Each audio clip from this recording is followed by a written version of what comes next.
To get the most out of your Vicks Filtered Cool Moisture Humidifier, follow these helpful steps. Make sure your humidifier is on a firm, level, water-resistant surface, at least 6 inches from the wall. Remove the tank and set aside. Then remove the filter and filter tray from the humidifier. Soak the filter in cool water.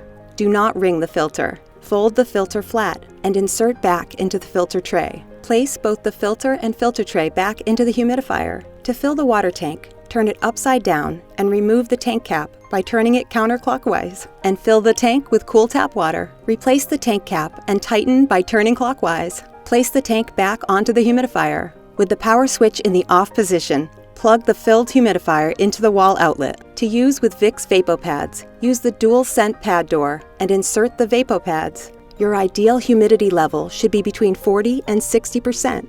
Relax and enjoy your Vicks Filtered Cool Moisture Humidifier.